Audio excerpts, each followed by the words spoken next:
Salut et bienvenue dans Ça tourne pas rond, le podcast qui répond chaque semaine aux questions que vous vous posez. Quelles que soient vos interrogations dans votre rapport aux autres, au monde ou à vous-même, vous les partagez avec nous et Mardi Noir, psychologue et psychanalyste, va tenter d'y répondre. Bonjour Mardi Noir. Bonjour Christophe.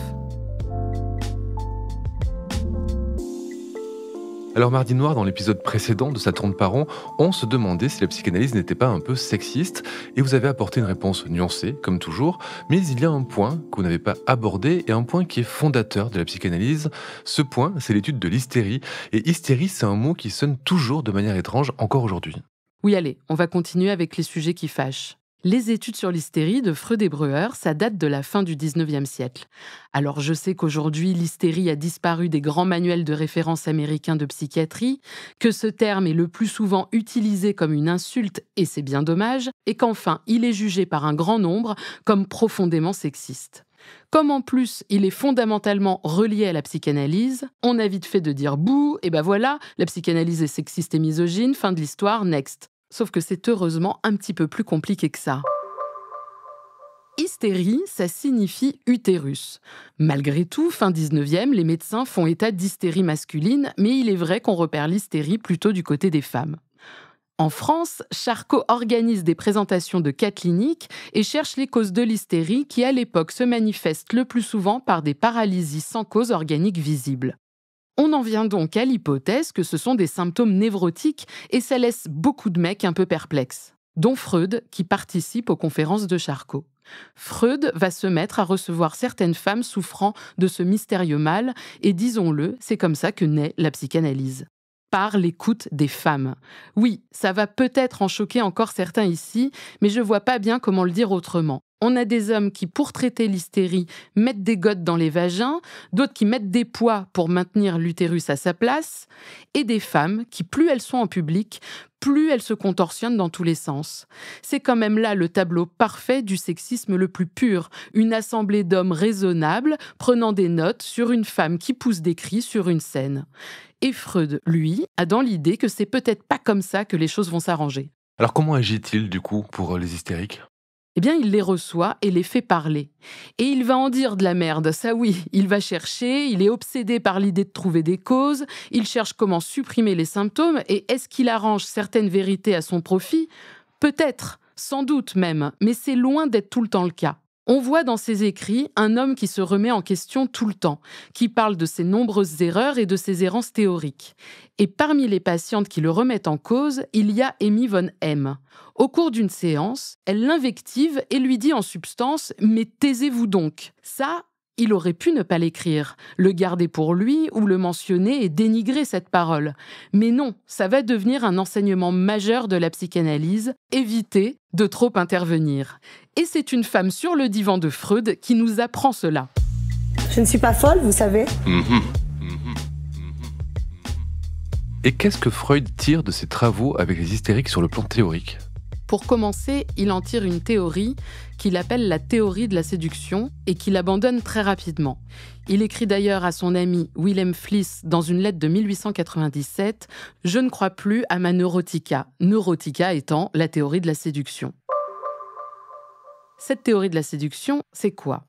Eh bien, dans ses tout premiers balbutiements pour tenter de saisir ce qui se jouait dans les névroses, Freud avait avancé que ses patientes avaient été séduites très jeunes par un homme, un père, un frère, un oncle, du moins c'est ce qu'elles révélaient au cours des séances. Il avait émis l'hypothèse que ces scènes traumatiques de viol et d'inceste étaient responsables des troubles auxquels il avait affaire. Or, Freud se rend compte que cette explication ne tient pas la route, puisqu'elle supposerait que tous les pères seraient des pervers qui jouissent des jeunes filles. Il préfère alors développer la notion de fantasme et mettre de côté la réalité matérielle du trauma pour se concentrer sur la réalité psychique des sujets. Si la séduction n'a pas lieu dans le réel, mais qu'elle apparaît dans le discours des patientes comme véridique, cela indique pour Freud qu'elle fantasme cette séduction extérieure pour donner du sens au feu pulsionnel qui les anime.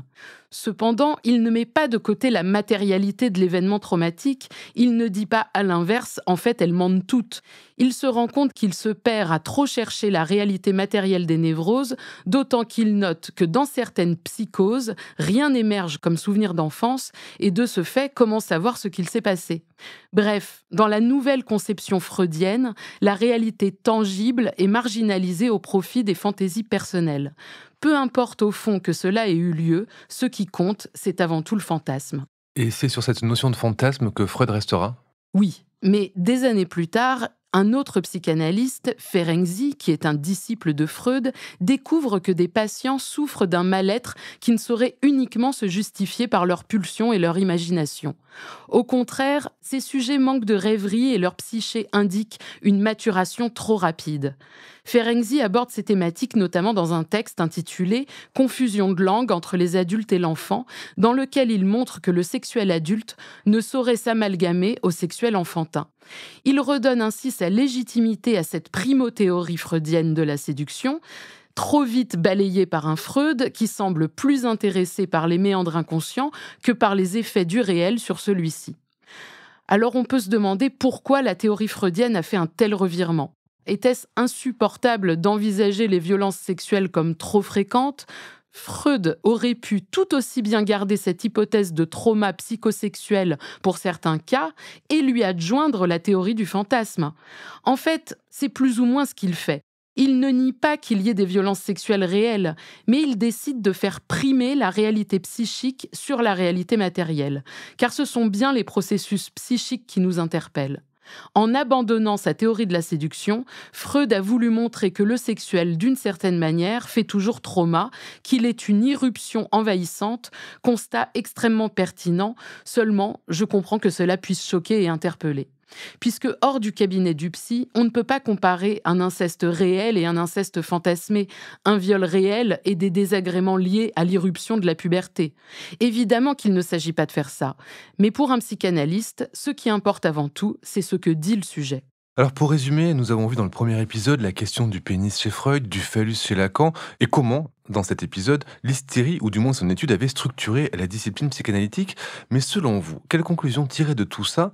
Est-ce que la psychanalyse est sexiste finalement ? Eh bien, on peut dire que la théorie n'est pas un guide suprême de bonne conduite. Elle permet de donner des repères aux cliniciens, elle joue son rôle de boussole. La théorie en psychanalyse, c'est la pratique. Bien sûr qu'il existe des psychanalystes profondément sexistes qui ont un avis sur ce que doit être une bonne mère ou le rôle d'un père. Bien sûr qu'il existe aussi des psychanalystes très progressistes qui vont dire à chaque patient qui évoque un viol d'aller porter plainte.